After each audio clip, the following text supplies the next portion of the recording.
get to look at the details, let's take a quick look at the stories that are making headlines. Bill 7 secures 2/3 majority. And 2 die in Chikankata lightning strike. Body of an unidentified man found in Chipata. Police suspect foul play. And in international news, flash floods kill at least 37 in Morocco's Safi region. And on the sports front, Benson Sakala joins Chipolo Polo camp in Spain.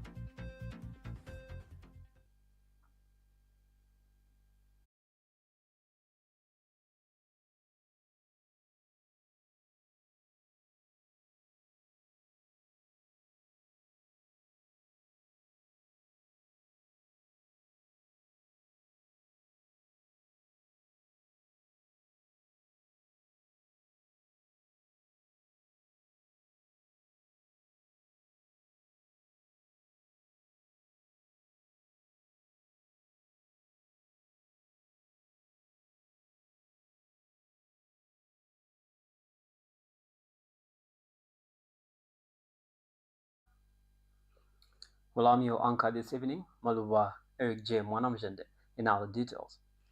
Well, the National Assembly has adopted the Constitution Amendment Bill number 7 of 2025 after 135 members of Parliament voted in favor during its third reading, with none voting against or being absent. Well, the bill now awaits presidential assent following a period of nationwide debate that drew mixed reactions from the ruling party, opposition, and civil society. Our reporter Michelle Kumfune gives us more details in this report. The National Assembly has adopted the Constitution Amendment Bill number 7 of 2025 after the proposed law secured the constitutionally required 2/3 majority of the members of Parliament. During the third reading, 135 members of Parliament voted in favor of the bill, with no votes against and no absences. Speaker of the National Assembly, Nelly Muti, ruled that the constitutional threshold had been duly met. The bill, which seeks to amend 13 specific clauses of the Constitution, was passed with amendments to selected provisions following extensive debate and deliberations in the House. Earlier, the proposed law had received overwhelming support at the second reading, where 131 of the 133 MPs present voted in favor, allowing it to proceed to the final stage. Debate on Bill 7 drew strong and contrasting views from both sides of the House. Members of Parliament from the ruling party defended the proposed amendments, arguing that the bill is aimed at strengthening governance, modernizing Zambia's constitutional framework, and enhancing representation. Justice Minister Princess Kasune described Bill 7 as a progressive reform that promotes inclusivity and national development. The constituency-based seats will increase once this bill is passed from 156 to 226. Meanwhile, Jack Mwimbo, also from the ruling party, said the amendments address the existing governance gaps and reflect the will of the people as expressed through their elected representatives. Don't be misled, youth, by those who claim to be leaders of the youth, but they don't want you to be in parliament. Don't follow them. However, opposition members of parliament raised concerns, cautioning that the bill could significantly alter Zambia's democratic architecture without adequate public consultation. Whether you amend the law today or you don't amend the law, it still comes back to political will. If political party leaders like Fred Membe also weighed in on the outcome. It couldn't be any different.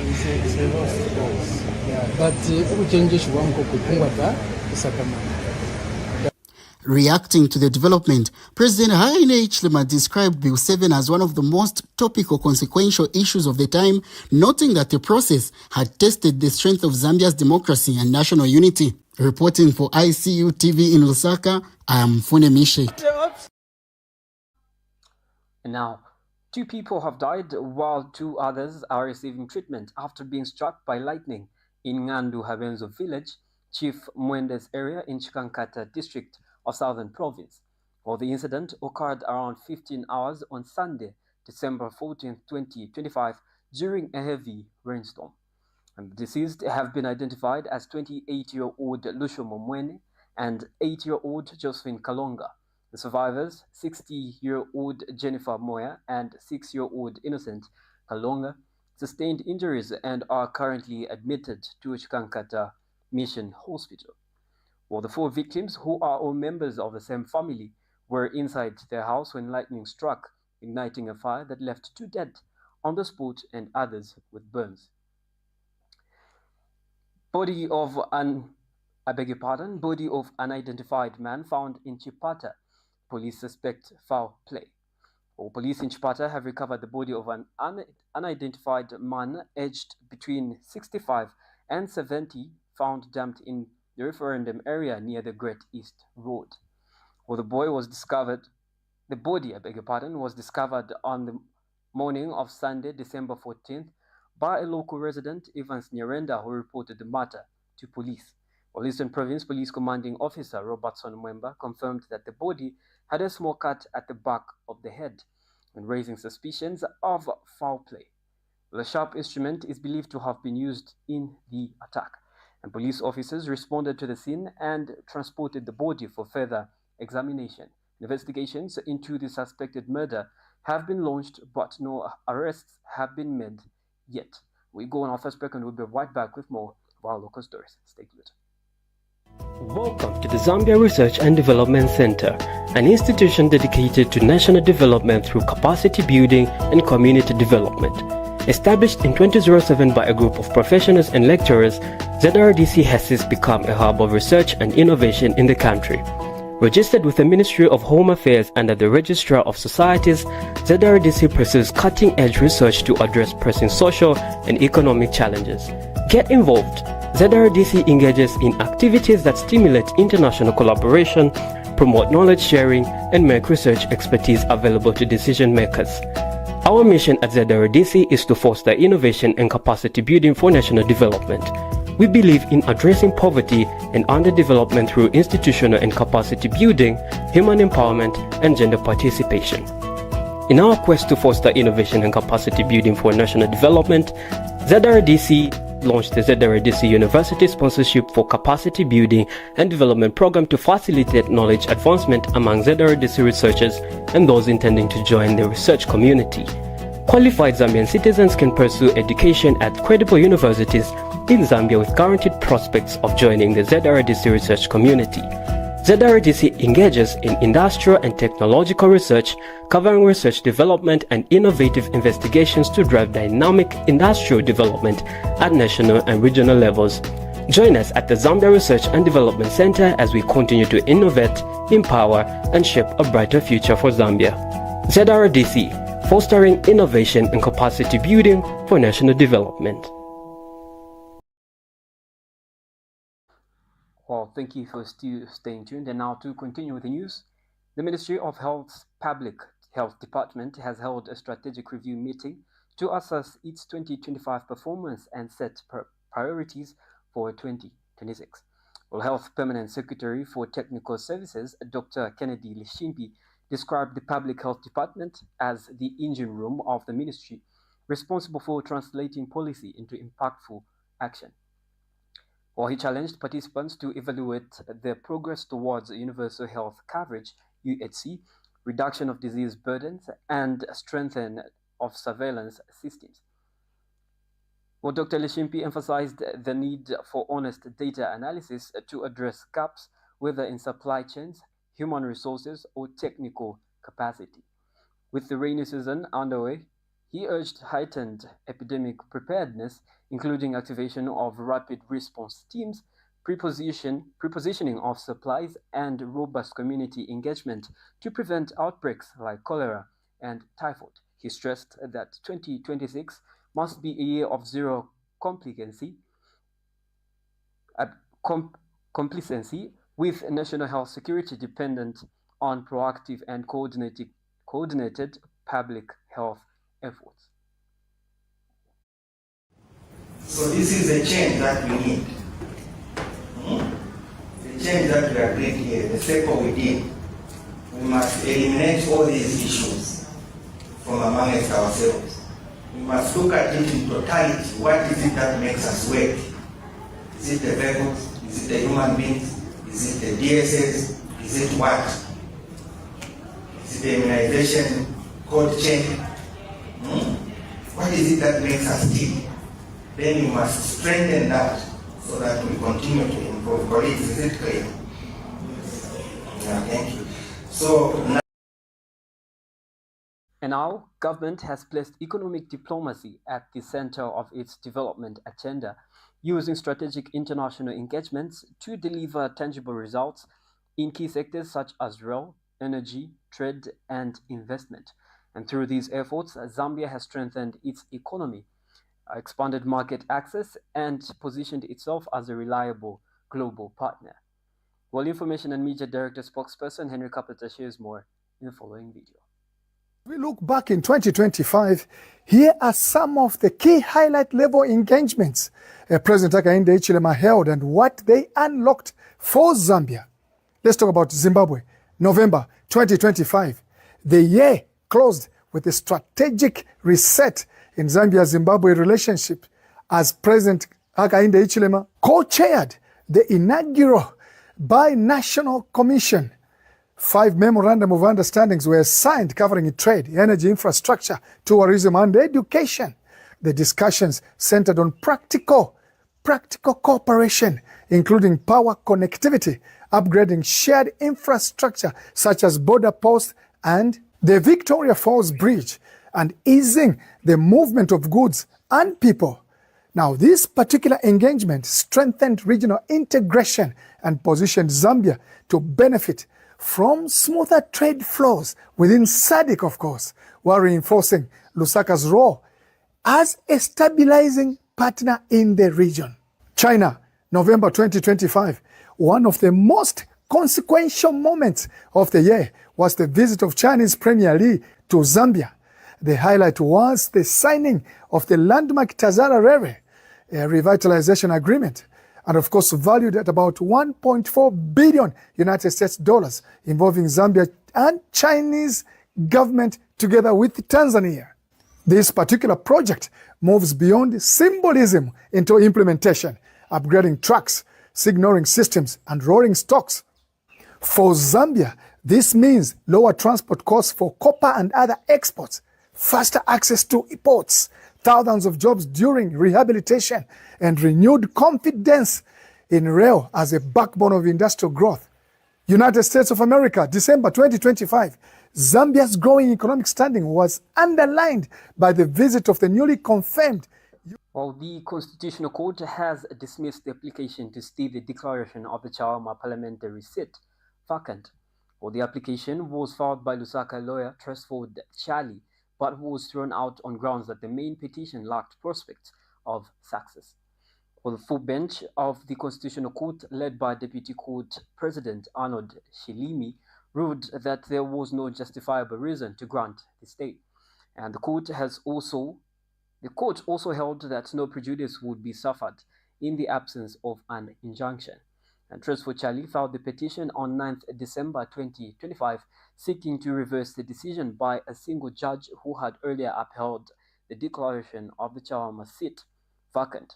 And now we take another break, and we'll be right back with international and sports news. Do stay glued.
You are still watching the ICU TV main news at 8, and thank you for still staying glued. And now in international news, flash floods have claimed the lives of at least 37 people in Morocco's coastal Safi region following torrential rains that hit on Sunday. According to state-owned television. Cars and piles of debris were swept through the city as heavy rains inundated at least 70 homes in the old city center, and dozens of injured residents are being treated in hospital. Access to parts of Safi remains blocked due to damaged roads and debris, while search and rescue operations are ongoing. And Moroccan authorities warn that this unstable weather will persist, with more rain and snow expected in the coming days. And experts link the extreme weather to the climate crisis, which has also brought 7 consecutive years of drought to the country. And still in international news, a mass shooting at Bondi Beach in Sydney has left at least 15 people dead and 40 others injured in what authorities have declared a terrorist attack targeting the Jewish community on the first day of Hanukkah. And police confirmed that one of the attackers, a 50-year-old man, was shot dead at the scene, while his 24-year-old son remains in hospital in critical condition. And a bystander who was filmed tackling and disarming one of the assailants has been praised as a hero for his bravery during the chaos. Prime Minister Anthony Albanese has condemned the attack and announced that gun laws will be discussed by the National Cabinet today. Now we take our final break and we'll be right back in sports news. The Information and Communications University is driving the thrill for the nation in research and development. Enroll now for full-time and distance programs in the School of Engineering, Humanities, Business and Education. To apply, visit our website at www.icuzambia.net or call us on +260 211 221 662 or 0966 342 359. Sponsorship is available. Enroll now.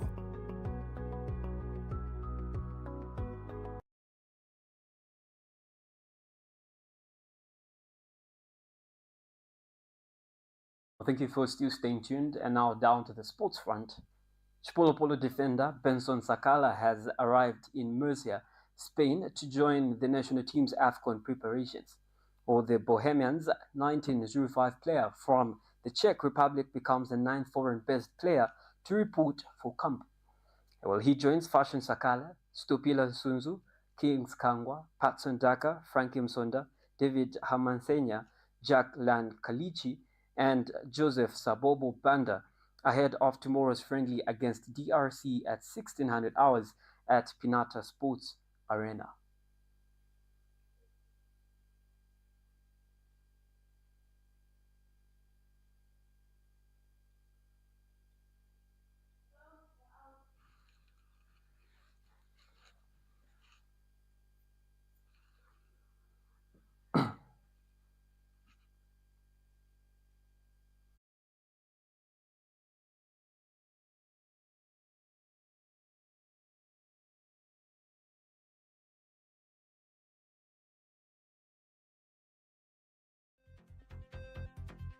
We come to the end of the main news, and now before we go, let's take a quick recap on the stories that made headlines.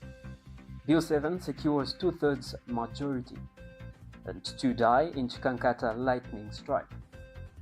Body of unidentified man found in Chipata, police suspect foul play.